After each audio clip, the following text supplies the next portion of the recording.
All right, welcome to episode 77 of the At Bat Podcast presented by War Media, where we give you our thoughts on the latest Chicago baseball news as well as take a trip around the league. I am Saul Rodriguez along with my co-host today, Gabe Wilkins. Miles is off today because it is his birthday, so happy birthday, Miles, and hope you enjoy that. Gabe's here with me today. Gabe Wilkins, of course, you've seen him all the time here on this podcast. He also has his own podcast called The State of Gabe. It's available exclusively on Spotify. Gabe, how you doing, man? How was your Thanksgiving? It was great, man. I can't complain. Anytime you alive and blessed to see it, in a year where you lost some loved ones, you got to make them count and cherish them to the death. But it was great. I can't complain. Just excited as always to be talking about some baseball in spite of a lackluster winter meetings that didn't really have too many blockbuster highlights out there in Nashville. Yeah, man, 100%. And yeah, it's great that you enjoyed Thanksgiving. I think that's one of the best holidays of the year, and just getting together with family and stuff and great food and all that. It's, For sure. it's love to see it. So, but yeah, we're now in basically it ends on Thursday, right? The winter meetings do. Am I correct on that? They end on I Thursday, or think is it I think Friday? it, I think today was the last day. Oh, today was the last. Because we Okay. recording it on a Wednesday. I believe It, today was the last day. Yeah, and not and yeah, as you mentioned, not much has happened. Basically, everyone's just kind of waiting for Ohtani to sign because I think that might be the big domino to fall. And then once that probably falls, it lets other teams do everything else they were planning, if as Mm-hmm. plan Bs, which really is probably what's happening with the Cubs, honestly, because nothing's happening with them just yet, even though there's been chatter. The White Sox have made one of the bigger deals at the winter meetings, signing Eric Fetty. We'll get into that. They've obviously been in the seats chatter, we know, with other teams and all that. So that's been going on in the rest of the league, which we'll get to as well. There's been some decent stuff going on in the sense of talks, like the Yankees are close to getting Juan Soto. That's basically apparently done. It's just all medical stuff. Really, they got to figure out.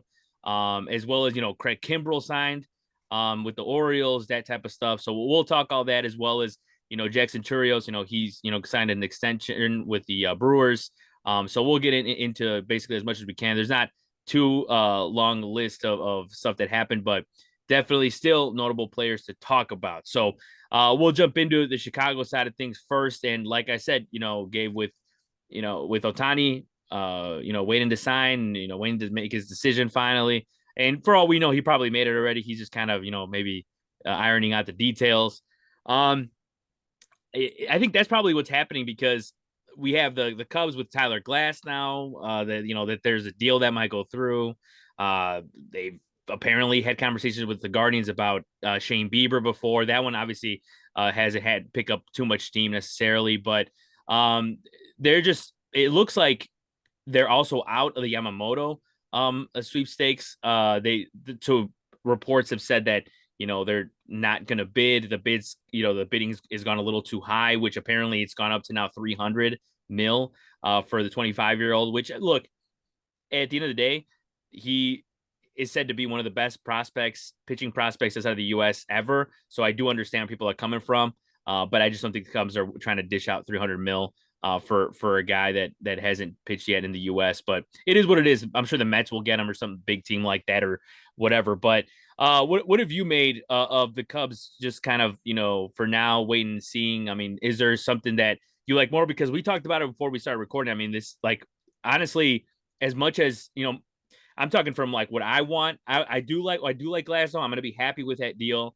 Obviously, I hope they do pair it up with something, because people are talking about, like, there's a lot of Cubs fans. Obviously, on Twitter is just a fun place to just see all these opinions, because a lot of people are, hey, I don't want Glasnow. Like, he's injury prone. He's blah blah this. He's a 1 year for a guy who's only gonna make 15 starts. Like, that's not even the point. Like, the point is, you take a risk on a guy, who got elite stuff when he pitches. If you're telling me we get 20 starts out of him, I think that's a win, honestly, because of how many starts he's made over the last few years. Not to mention if you pair him up with a guy, because I think ultimately thhy they're going to pair him up with a guy. That's why I think is one of the things that's holding up the deal. Because why else would it take so long besides the Ohtani thing? It's just, I also think because the Rays probably want a certain amount of guys, or they want a certain type of guy from the Cubs. And I think the Cubs are probably like, hey, well, if you're shopping, Isaac Paredes, or like, which is more likely one of the guys that I would say probably comes with that deal, just because he plays third base. I don't think they necessarily, not that not. I mean, it would be cool to see them go out there and get Rosa Arena, but I don't think that really kind of fits what the Cubs are trying to do. Mhm. But yeah, what have you made of the Cubs so far at the winter meetings? Despite not making a lot of moves or anything like that, just what have you thought about the rumors and all that? I mean, rumors are rumors until they become factual and deals become agreed upon. It's cool to see that they're in play for some of the game's top stars, of course, with Shohei Ohtani still being in the running. But anytime you're in the running for the top free agent in the game, you have to pay top dollar. And if it don't make dollars, it don't make sense. So therefore, deals can be agreed upon, and the possibilities and the dreams that fans have and hope for when it comes to obtaining star talent, they don't turn into reality. So the way I see it is some guys that could fit well with the Cubs.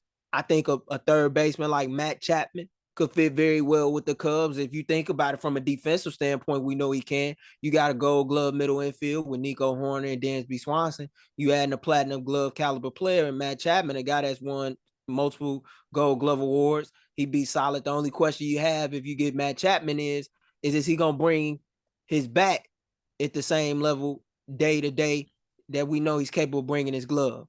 This is a guy that, usually has had high strikeout rates, but when he's hitting well and he's hitting for power, the game comes to him really well, and usually his teams tend to benefit off of that.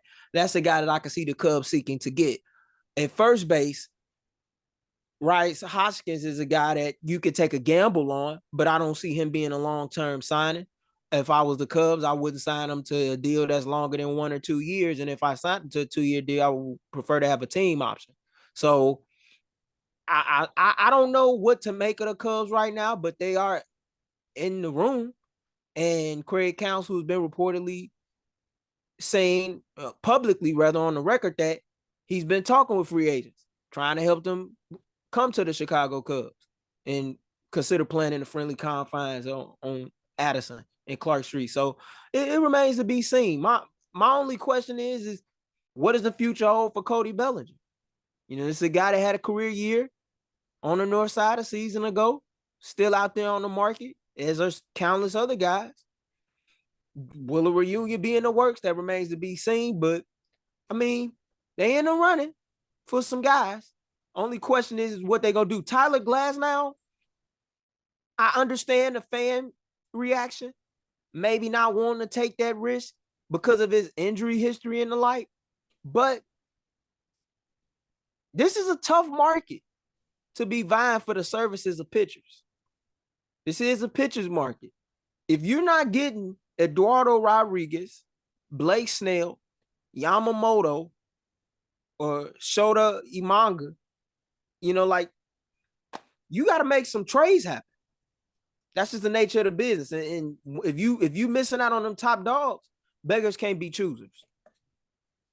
Yeah, man, and you're right on that. It's one of those things where it's probably honestly the pessimist inside is just me thinking they're gonna miss out on all the big dogs that are free agents, and they're probably just gonna end up trading for guys, which is at the end of the world. But the thing is that if you're gonna miss out on all the big dogs free agency wise, then you're gonna have to go for the big dogs trade wise. And when I'm talking about Exactly. big dogs, and when I'm talking Absolutely. big, yeah, and when I'm talking big dogs, it's like I'm talking Class A, I'm talking Pete Shane Bieber. Alonso, Mm-hmm. yeah, Shane Bieber, like I'm talking those guys. And look, at the end of the day, like if I was a GM, I feel like that'd be the easier route because you have plenty of guys to deal if need be. I'm not saying get rid of the farm, but that's like, they have the currency and then they've talked about how they're willing to use it and stuff like that when it comes to, minor league guys and all that. So, yeah, 100%.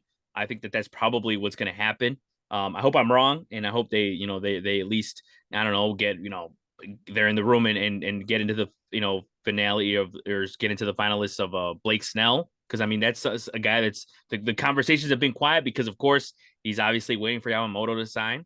So Mm-hmm. that's, once that falls, and I guess, more things will follow suit. But I did want to ask you, Gabe, what have you thought and about the Ohtani and like the league meeting stuff and the Nightingale stuff? Because so for all those who don't know, Nightingale tweeted out yesterday and on Tuesday the 5th saying the Cubs, it looks like the Cubs chances have waned and it kind of looks like they're gonna slowly but surely get out of the Ohtani sweepstakes. And then Jed Hoyer has his press conference at the winter meetings. I think it was like before or after he had like this little bit of he had quote stern words with Nightingale about something he said. Turns out some people say, or at least some people have been reporting after the fact, that it might have been about Christopher Morel, because Nightingale mentioned Morel as a possible centerpiece of the Glass now in the Glass now deal, which now turns out that the Cubs are less willing to get rid of Morel, which makes sense as well. But yeah, what have you thought about it? Because like a lot of people are, it's funny because at first people were like, this is a bogus claim about the Ohtani, the leakings and how, all that. They're like, oh, it's bogus. I don't think it's true. But it's really also funny how defensive some reporters are getting when it comes to it being leaked out now. And they're saying like, hey, if a player doesn't want this stuff leaked, if he's really being a diva like that, then like we've got bigger problems. Like, or somebody was like, somebody even said, if he really doesn't want this stuff leaked, then I really don't want him on my team or something like that. I'm all right. Like, You talking about there's the no Buster Olney article on Ohtani?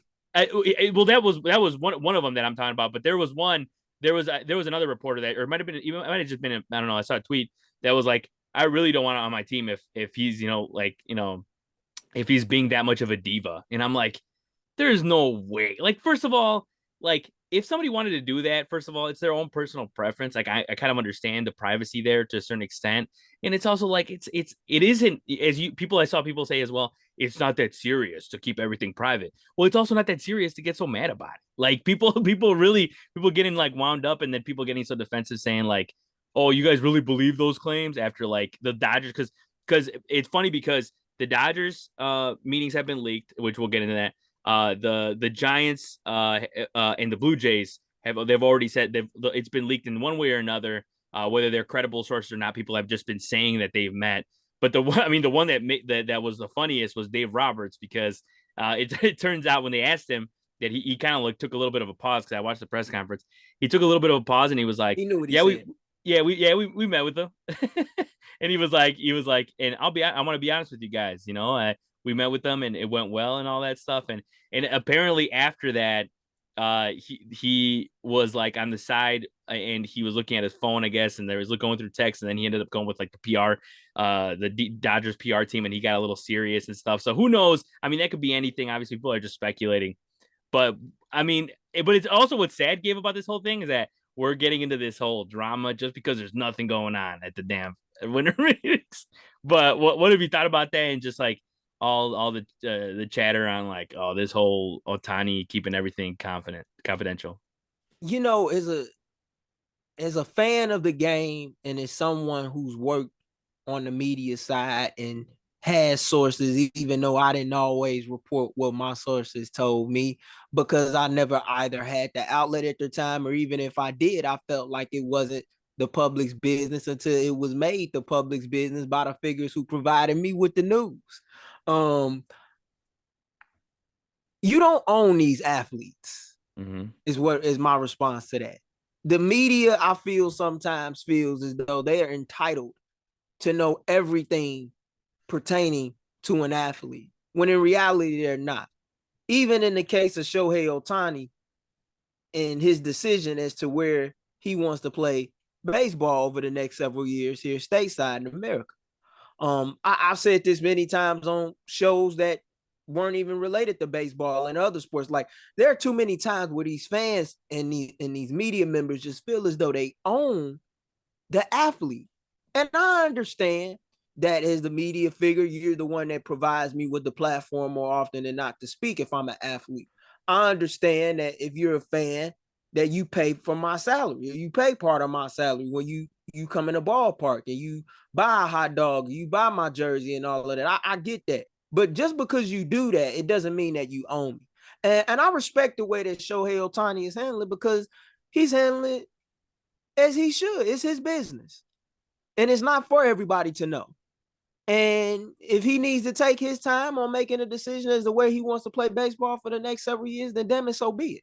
That's the way I feel. Like, when you put in the work that he's put in on both sides of the ball, being a pitcher and being a designated hitter, and able to do both dominantly and do it well, who is anybody to, question how I go about my business, especially in a game where, let's be real, when I'm retired or I'm dead and gone, ain't nobody gonna care about me.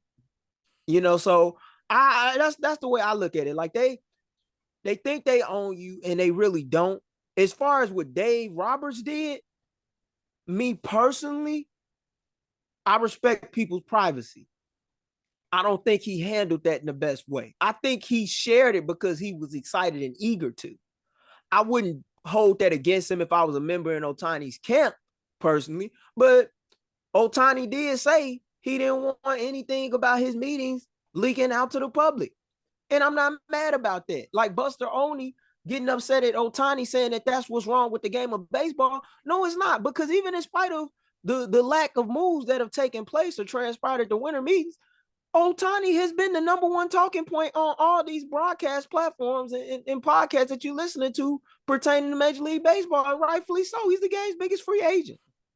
Just because he's not walking around like Aaron Judge was a year ago in San Diego doing interviews with you all, it doesn't mean that he's not, having meetings or whatever. One, he doesn't speak the English language.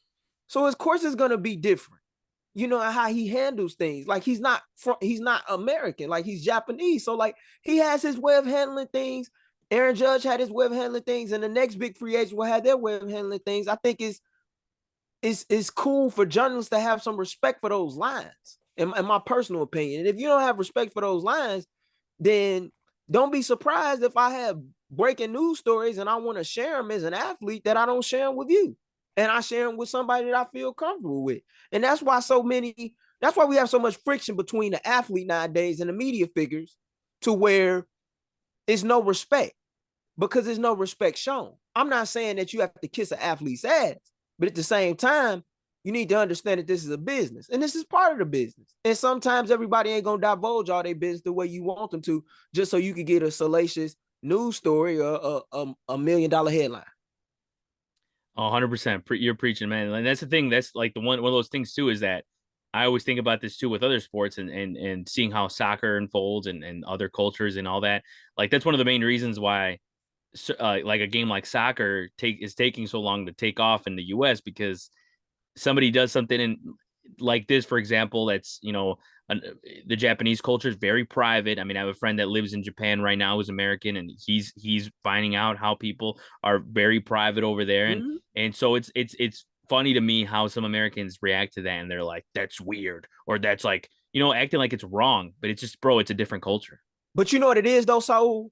See, we live in this 24/7, 365 days a year news cycle where we feel as though we're entitled to know everything. But see, I grew up in a time, and I think you did as well, because we're not that far apart in age. I grew up in a time where you only saw that athlete for what they did on the field, and you got a chance to talk with them before the game and after the game, and that was it. Social media and nonstop news coverage of the games and events that we love has changed the way that we watch sports. We will wake up at 2:00 in the morning and feel as though we are entitled to a story if we see a story. And that story might not be meant for us to see. It's ridiculous what we become. Like we just don't respect the fact that athletes are human anymore. And it's rather unfortunate. And we don't respect the craftsmanship that goes into journalism and building relationships, because the best journalists in the game or in sports are the journalists that the players trust, in my opinion. And it's a reason why those players trust them. Exactly. And I think, and when you see it with certain guys, and you just, what type of reporters are, and the way they handle things. But no, yeah. And I think that's another thing too, is that like, I don't care about people calling Ohtani a diva. It's like, dude, they've been calling LeBron diva for like 10 years. They've been calling Cristiano Ronaldo a diva forever. So it's like the greats, if that's what it takes for the greats to, do whatever they believe and whatever they believe in, and to be called a diva, like they could care less because they're going to go on the field and still be the greatest at their position, the greatest in their sport. So yeah, I don't know. It's definitely it's definitely something that is going to continue over the next week, or over the next few days, I should say, because according to reporters, again, he's going to be making his decision by the end of the weekend. So we'll see. I guess that's that I'm sure could change in the next hour or so, but plenty of stuff out there. But other than that, with the Cubs, I mean, as you mentioned with Rhys Hoskins, it's definitely one of the guys that I'd be okay with getting, because again, it's kind of like a Bellinger thing where it's like prove it deal. So I'm definitely open to that because we've seen some of the stuff he's done in the playoffs and all that. Um, but yeah, like I'm interested to see, if they're actually interested in a Class A, actually interested in a Bieber, because people have talked about how they're interested in Hader, which obviously who isn't, but with Josh Hader, I just don't think they're willing to give up that much money for a closer because he's obviously wants they've it's been rumored that he wants the Edwin Diaz type money, which rightfully so. I'm not saying he didn't deserve that money, but it's just like I don't think the Cubs are willing to do that type of stuff. But um, another thing too is that, and I mentioned this to you, if they don't go out there and get somebody, then I hope that at least, or like free agent wise, then I hope they again reengage in conversation for the Mets or Pete Alonso, because that's a like one of the biggest bats out there that has been talked about, and the Cubs have been connected to. So hopefully that's something that happens because for as much has been said, I mean, I know you shouldn't expect everything, but definitely expect something when you go out there and sign a guy like Craig Counsell. I think is pretty normal to expect something. So we'll see what happens there. Definitely everything is very fluid with the Cubs, and people have said also that Jed moves in silence, as we've seen that with Craig Counsell, and nothing's really come out, whether it becomes meetings or whatever with Ohtani. So you never know. Like I said, I still think he's one of the Dodgers, but like maybe 10% of me is still has my hat in the ring. So we'll see what happens there. There is another team in Chicago that made a move at the winter meetings, and that was the White Sox, of course, who we'll also get into now that I think about talking about winter meetings. I also want to get your thoughts on Reinsdorf meeting with the Nashville I was going to say president, mayor. We'll talk about that too. But first, to the actual stuff on the field, Eric Fetty signed a deal with the White Sox from the KBO. This is a guy that, if it sounds familiar to you guys, it's because he played 6 seasons in Major League Baseball up until 2022, actually. Then he went, to the KBO where he won the 2023 MVP. In 6 seasons with the Nationals, he had 21 wins, ERA of 5.41. So he wasn't having a lot of success in the U.S. So he went over to Korea, where he put up a 20-6 record with a 2 ERA, striking out 209 in 180 innings. So, like I said, this is one of the bigger deals because not a lot of stuff has happened. But guess what? This is a 30-year-old guy with a lot to prove in the U.S. He's shown he can do it in another league, which Korea and Japan, like those types of leagues, very different from the U.S. So it is something. Definitely. You think about guys like Eric Thames that went over there and hit tanks over there and all that. So what did you think about this deal as it happened, and how do you think he fits in with the White Sox in 2024? Low risk, high reward move. 2 years, $15 million, that's 7.5 million a year for a guy who struggled. Let's put it bluntly, during his time in Washington after getting selected in the first round by the Nationals several years ago, struggled, but didn't really have a true role over there. Because when he was pitching for the Nationals, this was a ball club that had aspirations to win a World Series, which they achieved, but it wasn't in large part due to Fetty's accomplishments on the mound. Like, Fetty was a guy at the time who was a spot starter, came in and worked, some long relief innings to back up a guy like Max Scherzer. When Max Scherzer was having some troubles with his arm or whatever, he might get a start every so often. Like, he didn't really have a true role. So what does he do? He goes overseas and balls out in the KBO and was impressive there. And for a guy who was seeking to gamble on himself, he won. And one thing that I want to point out that Brian Bannister pointed out to those who have questions about him and how he was able to get a deal like this, well, he put the work in. He worked out at the same facility as Logan Webb in the offseason, and he's come back or appears to be on the verge of coming back here with some new pitches in his arsenal. He was talking about how he added the same sweeper and split chains as Webb did, but he didn't use those pitches in Washington. And Brian Bannister was talking about how Ethan Katz, as well as himself, were both with Logan Webb when those adjustments were made in his pitching repertoire in San Francisco prior to coming over here to Chicago. So I don't mind the move. White Sox need starting pitching very desperately. And if they can get this guy to be a solid pitcher or be at the level that he was in the KBO league, where he won the pitching triple crown basically and won the equivalent of a Cy Young over there, then maybe the White Sox could have a lightweight version of a Merrill Kelly on their hands. You know, that was a guy that was in Korea, and look at what he did. Look at what he's done over the last couple of years, and getting a win in the World Series this past season was a big milestone accomplishment for him, for a guy that at one point in time nobody even knew would even be in Major League Baseball. So hopefully he makes the most out of his second chance. And if he can eat innings well and find a way to work his repertoire, his newfound repertoire, and what he already has in a consistent role that he knows he'll be used in as a starter, then hey, maybe this could be a bargain deal for the White Sox that pays off in a major way. Also a Scott Boras client as well for those White Sox fans that are skeptical of whether or not, you know, a certain other player that's a pitcher is getting moved in a couple months. So you never know.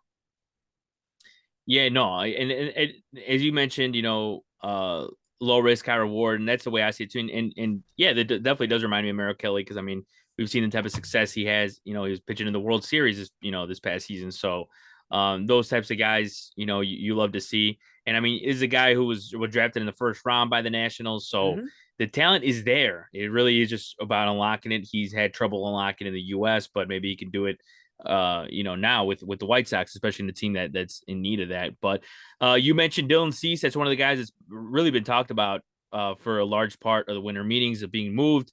And then it came out just, you know, maybe like a couple hours ago now that it looks like the White Sox are maybe kind of, you know, standing like holding everything right now, just because they're waiting to see what a guy like Yamamoto does or where he goes, because it might affect that. So which makes sense. And you know, also something you expected as well. But how do you feel about that? Because, you know, we've talked about it before, that the types of teams you want the White Sox to do business with, like you know, with the Orioles and all that, the Dodgers, the Reds have even been mentioned. Apparently the Cardinals have even been mentioned, unfortunately, a couple of National League Central teams. But what have you thought about the rumors, you know, with the Braves as well? Oh, and what have you thought about the decision to, if that is true, of the White Sox kind of standing pat and waiting to see what other pitchers in the market do? I'm fine with the White Sox standing pat for right now, because this is a Shohei Ohtani market. And once Ohtani makes his decision, the other pieces will fall in line and begin to make their decisions. And I think you'll start seeing chips fall off the board, and that'll let you know who is really in need of a pitcher and who's really not. And I think what you're going to start to see is you're going to start to see some teams that miss out on these players get a little bit desperate. And what usually happens when teams get desperate, they're a little bit more willing to give up the house in regards to prospects and the like. So I like the way that Chris Getz is handling this right now as a first-year general manager. You know, he knows the position that he's in, and it's not an easy position, but he also understands that you just can't trade Dylan Cease for pennies on a dollar, especially a guy that's under team control for the next 2 years at a relatively solid price tag of $8 million a season. So I like the way that he's handling it, especially when the other top pitchers that could be available for trade, such as Shane Bieber, who you named, Tyler Glasnow, and Corbin Burns, who we didn't name, those guys are all free agents next winter. Whoever gets Dylan Cease, you got 2 seasons. So that makes him very valuable. And oh, by the way, he's one of the most reliable starters in the business. The guy doesn't really miss a start at all, even though he has a lot of questions as to whether or not he could be the ace of a staff or a number 2 guy, because he walks a lot of batters and he's not able to go 6 innings consistently the way that you would want your ace or one of your top of the line rotation starters to go. But they're gonna be able to get something good for him. I don't doubt that one bit. I think you can get easily 2 or 3 of an organization's top 10 prospects. And I think that's what Chris Getz and the White Sox front office is striving for. As far as, the Braves rumor, I'm not buying that. I'm not buying that one bit, because what do the Braves really have to offer in their farm system outside of starting pitching? Yes, the White Sox need starting pitching, but if you're Dylan Cease, you want to deal him to fulfill positions of need.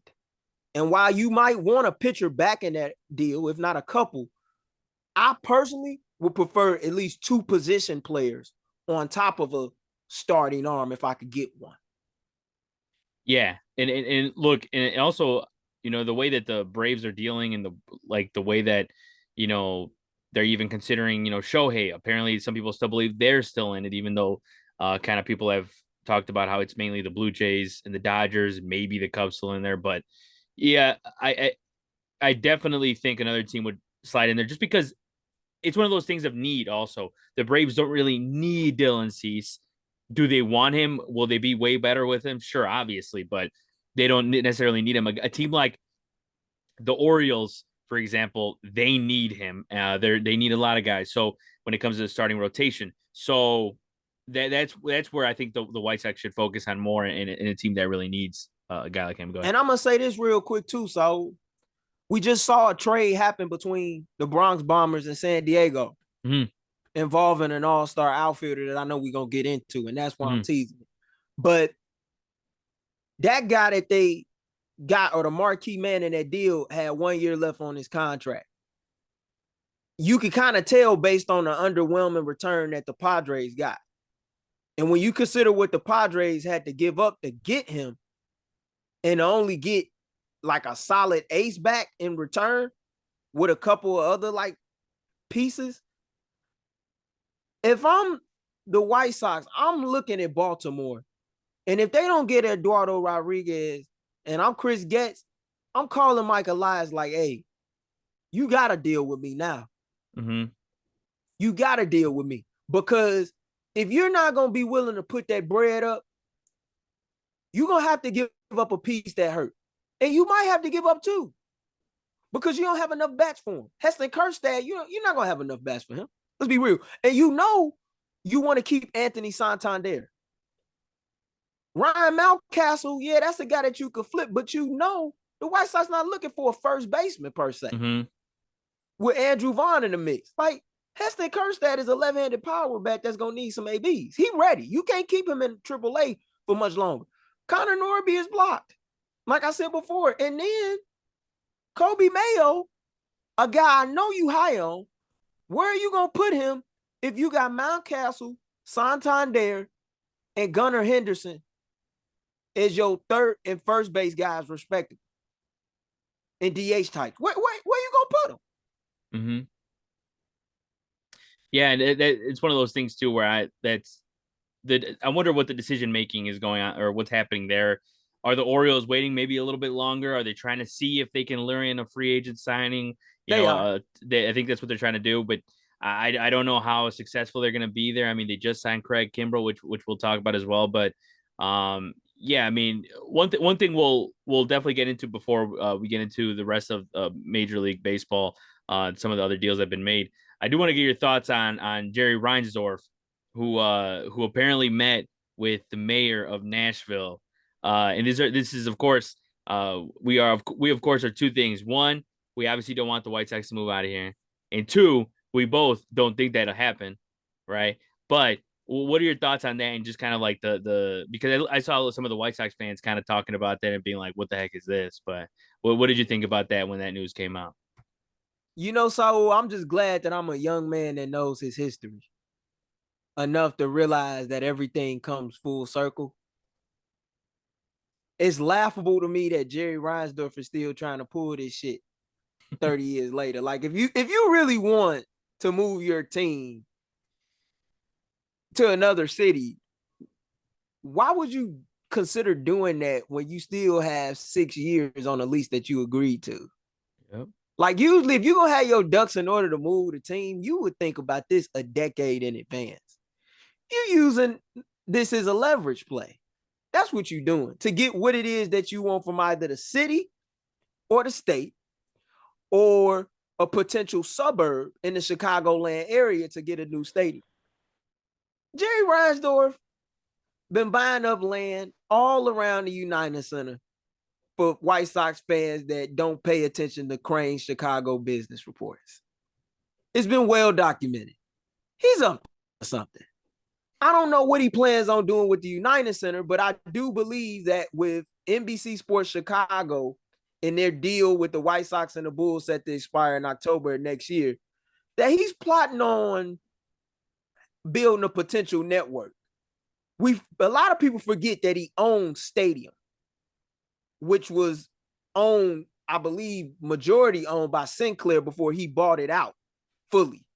After they had like some issues financially or whatever with the Bally Sports networks and the like. But now that he has that network, which is housed inside the United Center, like, don't you think he up to something? Like, and knowing Jerry, like I know Jerry, he gonna try to spend other people's money any chance he could get. Well, here in Chicago, that's not gonna fly. But I do believe that the politicians here that are Sox fans to the core and sports fans and baseball fans, they're gonna fight him tooth and nail about this. And if he think he could get away with it and still have ownership of the Bulls, he has another thing coming. I'm not really making much of that. I mean, the annual winter meetings were in Nashville this year. Maybe having lunch with him, just the politic or whatever. Mm-hmm. But we know a Major League Baseball team will come there, but even Major League Baseball has publicly said that they would prefer an expansion team in Nashville. And to move an American League charter franchise that is based out of Chicago, been based out of Chicago for over 100 plus years to Nashville, no. I know the Cubs are the main team in the Chicagoland market, but the White Sox got more than enough space to eat. And for a team that's a big market team and don't act like it, to want to just up and root it to Nashville, where you got to spend more money to get shit running, that don't make sense to me. Yeah, and the thing is too is that can mean a whole lot of things, right? That have nothing to do with the White Sox. When it comes to a meeting like that, is absolutely it can. And this is just me just making something out of nothing. Is like, hey, you never know. Like, what if he wants to sell the White Sox and then buy the team that's going to be in Nashville, or work with MLB to have a team in Nashville? I don't know. That's just possibly, you can make, that's some of the things that you can bring up that I haven't really seen people bring up, but it's a lot of possibilities that could go on with a conversation like that. But yeah, make definitely some of a lot of people you see on there obviously are always going to make a lot of the nothing. So, but going into the rest of Major League Baseball, like we mentioned, not a lot of stuff is going on, but the biggest deal, and we'll start with that one. The biggest deal that is actually not fully finalized yet, but for all intents and purposes, they're saying it's really just all about the medicals and all that stuff, is Juan Soto going to the New York Yankees from the San Diego Padres. Now, the players, again, that they've mentioned, not everything has been finalized just yet, but really the guys that have been talked to about the most that are probably going to go to the Padres, Michael King, Drew Thorpe, and a couple other names. But in your opinion, what do you think about this deal up front? Because obviously this is a big deal for the Yankees. This definitely puts them more, if everything works out, guys play majority of the seasons, and I'm talking about guys like Stanton, guys like Rodon. If everything works out, they're definitely a candidate to reach the World Series. I mean, it's just flat out just like that, because they had big years from Gleyber Torres last year. They had, Anthony Volpe, I'm sure will only get better offensively. Obviously, he has a gold glove. We saw his defense, but, they have guys all over the field, and they have a guy named Aaron Judge, of course, that is one of the best players in baseball. Some people argue the best player in baseball, at least from the offensive side. So, Gabe, what are your thoughts on this deal and what it means to the Yankees? Yankees operating like the Yankees supposed to operate.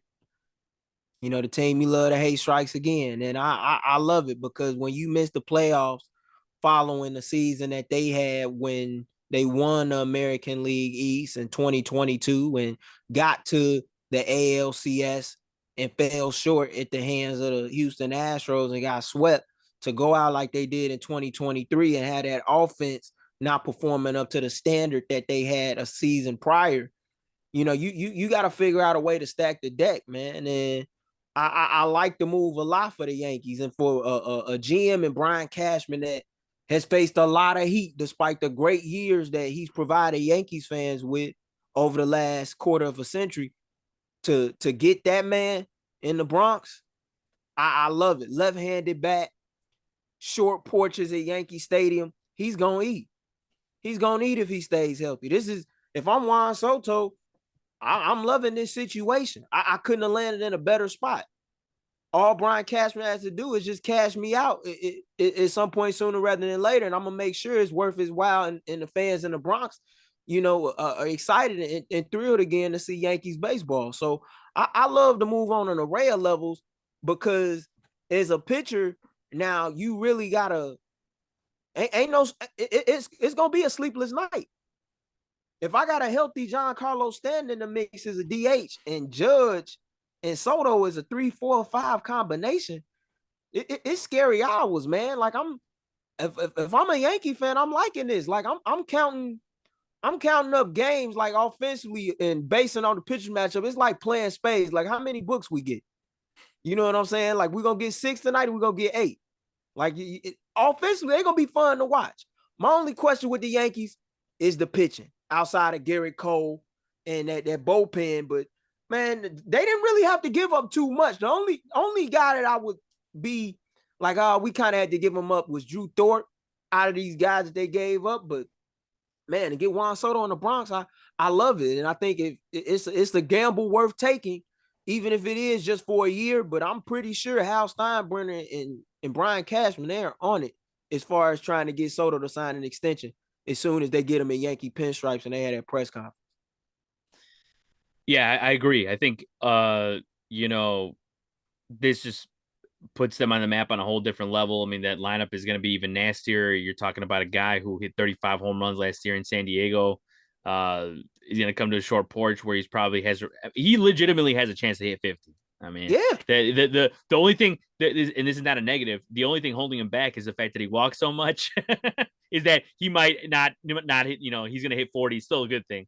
But this guy is insane. I mean, he walked 132 times last year, and to lead the majors, this is just insane. But yeah, I mean, and you mentioned with the extension, I really do think he's probably just gonna end up waiting till the offseason, because he's gonna want to wait to see. But it's still a win regardless, because I have a buddy who's a Yankees fan, and he's like, you know what, I don't even care if he doesn't sign an extension right away, because at the end of the day, they have first dibs, because they get to show him what the city of New York absolutely. is. They have to show him for a whole season. You trust that if everything works out as you say, like if the pitching works out, they'll be in the postseason again. So when it comes to the guys that went over there, or that are speculated to go over there, one of the guys that some Yankees fans were a little stingy on, even though besides Drew Thorpe, that's makes sense as well. But Michael King is also a guy that I thought they were going to be a little more stingy on, in the sense of like not wanting to get rid of him, and he ended up going in the deal. And I think that's one of the guys that the Padres for sure wanted in the deal, because Michael King has shown great stuff out of the bullpen. And shown great stuff from his starts as well. His last 7 starts with the Yankees were great last year. So he's one of the guys that is going to slot right into the Padres rotation. I do like that the Yankees, though they at first it looked like they maybe were having issues on who they wanted to send over there. I'm sure baseball fans were talking about it just as I was as well. We knew that whole Blue Jays thing was probably just to scare the Yankees, or to like make them put the price a little more, a little higher, which some people say is what the Ohtani's doing with the Cubs and the Blue Jays, to put another team out there to have the price go up, which makes sense. It's just business. That's how things go. So the Yankees were able to be like, you know what, all right, you want this, you want a certain guy, you want this, we'll do it. And it looks like that's what's gonna happen. But this whole thing is gonna be crazy, man. My only question with the Yankees right now, you got Juan Soto in the building. You made a move for another outfielder prior to getting Juan Soto that comes from your arch rival. And I know we're going to get into that. I'm just teasing it. and then You can talk you about it got now if you want. yeah, like you got Alex Verdugo with Juan Soto Mm-hmm. and Aaron Judge, and then you got Jason Dominguez. Mm-hmm. And I know even though he's recovering from Tommy John surgery, I'm kind of wondering, are you gonna be willing, if you're Brian Cashman, to give up Dominguez to get an arm? Because when I see what the Yankees are doing, they got Everson Pereira as well, an outfielder. Like they got a gluttony of outfielders. It ain't gonna be enough time for everybody to get playing time consistently every day. Are the New York Yankees a team that could possibly be seeking to get in the mix and enter the Dylan C sweepstakes? I'm wondering. They got a catcher by the name of Austin Wells that I believe they called up at the end of the year or is on the fringes of coming up to the show very soon, who's one of their top prospects. You put in an Austin Wells with a Jason Dominguez and maybe another arm or two or a position player, you could be in the mix for something. I'm not, even if it ain't for Dylan Cease, it could be a Shane Bieber, like, but they're gonna. I don't think they're done. I definitely don't think they're done. No, you're right, man. I think when you look at their depth chart and they have, plenty of outfielders, and the rumors are, I don't know if it's going to go through, but in that side of the deal, but the rumors were that Trent Grisham was also going to come over with Soto in that Right. deal. Which again, and then also outfielders, bro. a lot of outfielders, because people were like, maybe Verdugo's going to go to the Padres, right? Turns out, past had reported that's not going to happen. So yeah, I thought that too. Yeah, so the thing was that Grisham or Verdugo should get a certain amount of starts, because the thing is with the Yankees, they know about the injuries. Obviously, they know that some guys are going to get injured. It's just a matter of time. I mean, Cashman literally just flat out said it with Stan. But they know that they're going to be dancing. The guys are going to be dancing around with DH, center field, left field, right field. So it's going to be musical chairs out there. And I know that Brian Cashman also said that he's okay with having a Judge. Uh, Judge and I forget. I don't know if it was Judge Verdugo in center field, something like that. But he was okay with Judge being in center field for a majority of the season, majority of the games. And I think that another thing too is that they're probably also just trying to stack up, like having Grisham on the bench and having Verdugo on the bench. I mean, it's still going to be pretty helpful because of the injuries that they always deal with when it comes to that. But it is interesting to think about what they're going to do if they're maybe willing to move a guy like, Verdugo and all that stuff. We'll see. But they have been wanting left-handed bats. Obviously, they're getting one with Soto.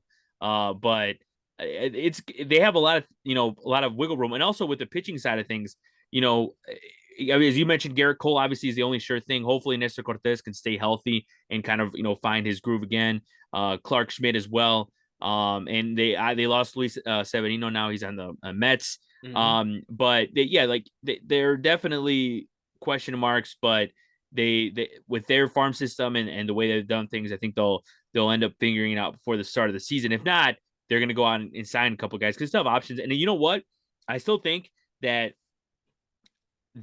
even though it's been quiet when it comes to the Yankees, I still think they're going to be in the Yamamoto room. Like I just, and the thing is, the thing that even is probably as obvious as day is what people have been talking about is supposedly Hideki Matsui is a big guy, a big proponent of that, of a big connection with him and Yamamoto. Apparently, he's going to help him out. He's going to help the Yankees out to try to recruit him. So that's I don't know how much people put weight into that, but I think that's a pretty cool thing and a good thing for the Yankees there if they want to move it, because if they get him, let's just say in a hypothetical world they get him, that's just not even fair at that point with the rotation of Garrett Cole, Yamamoto, and Rodon if he finds his groove again. But yeah, and they know for getting mm-hmm. Japanese players like Masahiro mm-hmm. Tanaka was another name I remember. They got Tanaka around the same time the White Sox got Jose Abreu, and I remember them being ahead in the runnings by far for Tanaka. So I wouldn't be surprised.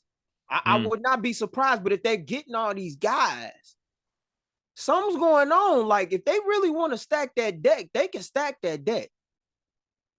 Yeah, no doubt. And I think it's one of those things that with the Yankees, and it's also another thing too, because some people are always like, man, what are the Yankees doing? Like this and that. It's like, dude, you do know the Yankees, like had their like worst decade in their history. They know that. The fans know that. They're Mm-hmm. tired of it. So like they're trying to do whatever it takes, and I respect that from Castro because he's a guy that a lot of people wanted out before before the season even ended. Same with Boone. But Mm-hmm. the partnership is there, and they're willing to work and trying to get whatever that they want and whatever they think they need. So I respect that. Another trade that went down. This happened probably like on Saturday, but I did want to ask you about this before we go. Is the Braves and Mariners made a deal, and that was one of the more intriguing trades. I feel like it's going to be one of the more intriguing trades when it's all said and done because the Braves get Jared Kelenic, Evan White, Michael Gonzalez, who is now on the Pirates, I believe now was he was Yeah, traded to yeah. the He got Pirates, right? traded. He got traded to the Pirates. Yeah, and the Mariners acquire Jackson Kowar and Cole Phillips. And I wanted to see what you thought about those guys, the guys that the Mariners acquired, but also there was, I mean, I was personally a little confused when it came to the Jared Kelenic thing, the fact that they gave up on him so quick because we saw signs last year of how good he can be. Obviously, he ended up, I believe he had like 741 OPS, so he obviously cooled down a little bit, but we saw how good he can be. So I was kind of disappointed with a team like the Mariners who were looking for bats and need of bats that they gave up on him so quick. But what did you think about that deal? And what do you think? Is it just more of the Braves getting richer, or what did you think about the prospects that went to the Mariners? I think what Seattle is doing is they're cutting costs, trying to make a bigger move. I think Seattle is that deal happened late Sunday night, but prior to that, Seattle was linked to Tampa Bay, according to Jeff Passan and a few other writers I was reading. They were linked to Tampa Bay in talks about a potential deal involving all-star outfielder Randy Arozarena.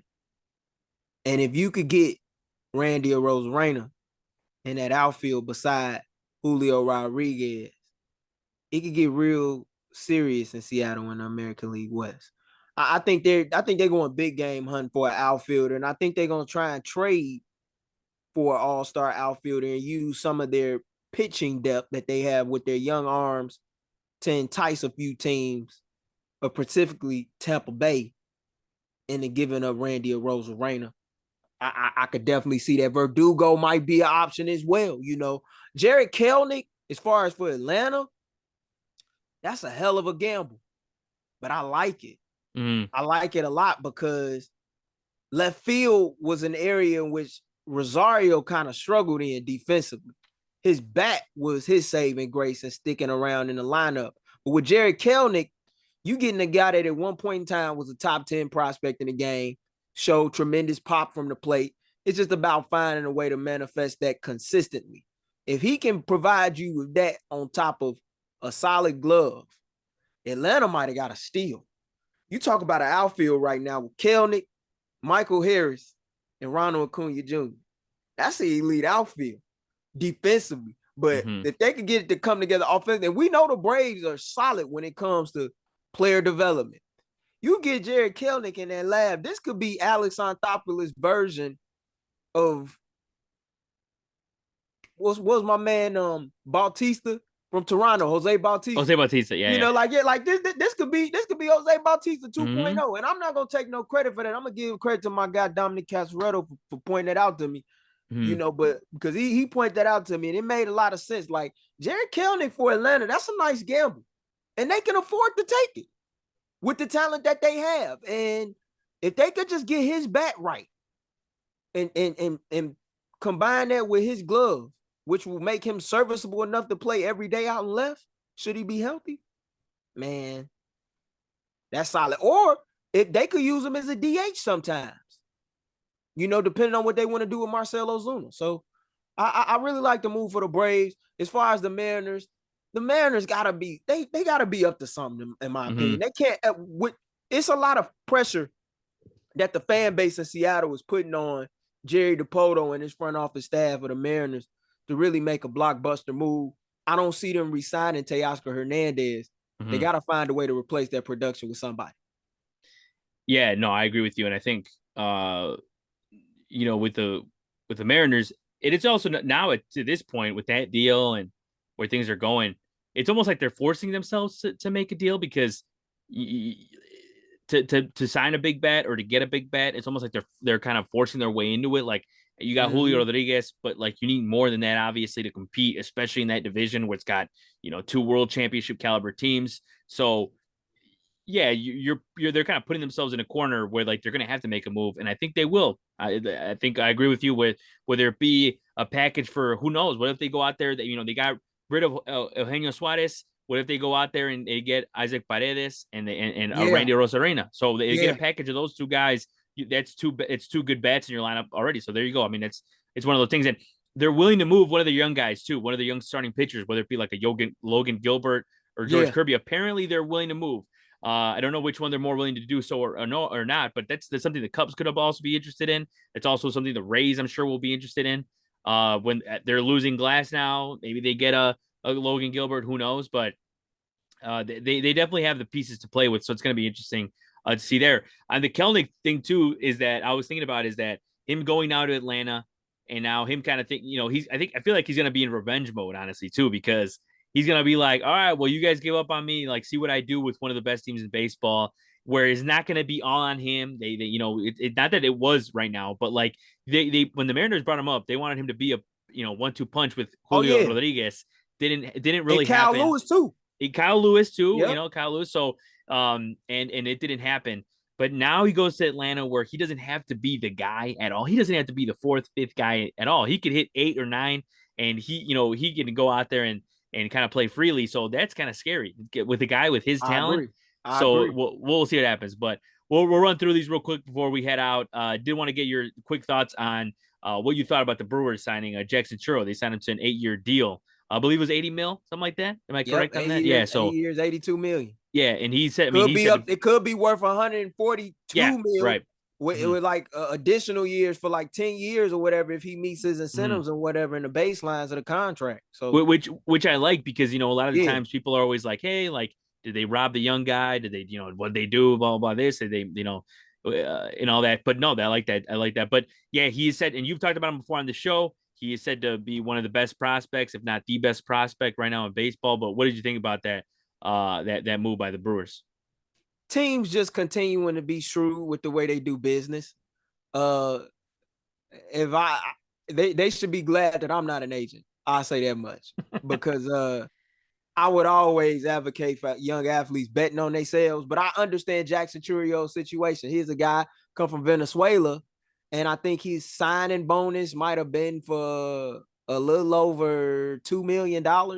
And to elevate yourself from being an international signing where you only made $2 million to now being able to secure your family's livelihood or well-being for decades with money that you never saw before coming up, that's a blessing.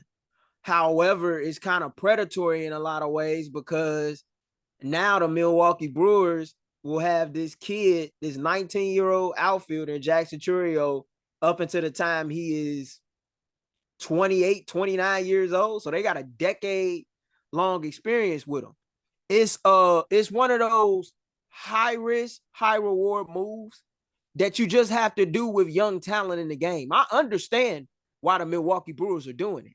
You know that you're not attracting free agents left and right to Milwaukee to play baseball 81 times a year. So you have to build homegrown talent and cultivate it. And when you develop it to the level in which they have with Jackson Churro, and you watch it manifest and grow into what it has thus far before he's played a game, and you analyze the kid and you done your homework on him, and you see that he has the makings of being a potential great player with 5'2" talent, you take that gamble. The White Sox did this, and I'm kind of glad that they did it, because it brings back this conversation as to whether or not we should pay guys before they make their debuts in the league. I have some friends that are quick to say, no, I need to see a year or two of production from you to know whether or not you're worth paying that money to. It's always a risk when you pay guys big money. Yep. With what the Brewers did, it's smart. They locked up their asset for the next decade.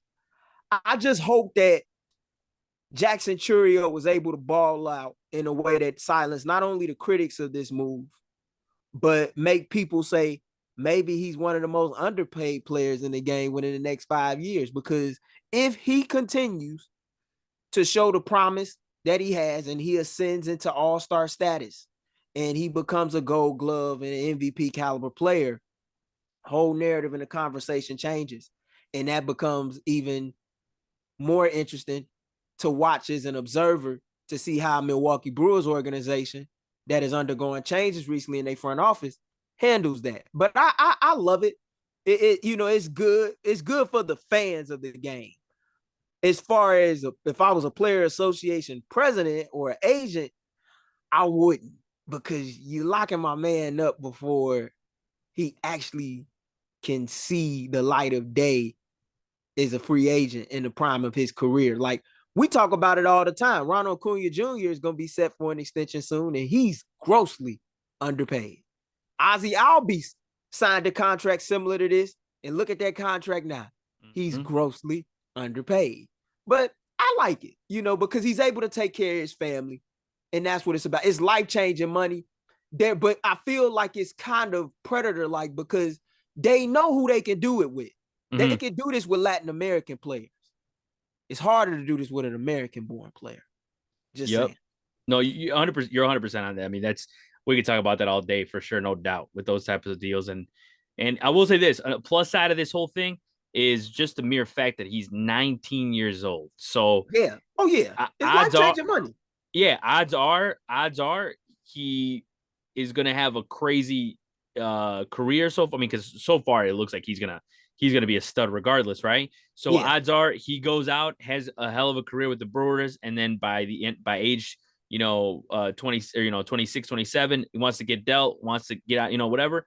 Then we'll see what happens. There's plenty of stuff that could happen by the time that deal ends up, but he has an opportunity to still get and who knows, by that time, Gabe, we might be talking 700 mil, 800 mil. Yeah, at this point, because the Ohtani, that's what makes the Ohtani conversation so interesting. Yeah, because Ohtani's about to break the bank. And if I was Shohei Ohtani in his camp, I'm not accepting anything less than 500 million. And in a sport where there's no salary cap limitation, man, I mean, I can't wait to see what NBA contracts are going to look like in the next 2 to 5 years. If NBA players are starting to get 300 million, these Major League Baseball players are going to start getting around 600 or better.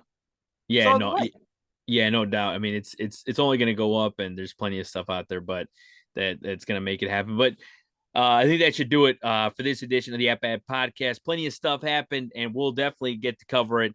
We're going to be here doing this all off season long. Miles will be back next episode. So we'll get into all that. I mean, there's plenty of stuff that still has to go down. I mean, we didn't even get into the guys that are posted as well. Like Jung Ho Lee, Woo-Suk Go as well from the KBO. So those guys also have been posted by the KBO, and we'll see what happens there, because that's other opportunities for teams like the Cubs, for example, that might be into that sweepstakes as well. So I want to thank Gabe for joining me in this edition of the At Bat Podcast number 77. You can listen to Gabe's podcast as well on Spotify, The State of Gabe, and watch all of our other shows like The Bears Den, and all that, and just enjoy all our stuff as well with Sports Zone Chicago, with Sean Sierra and Joe Tanksley and all those guys. So appreciate you guys watching. For Saul Rodriguez, this was the At Bat Podcast. Take it easy, everyone.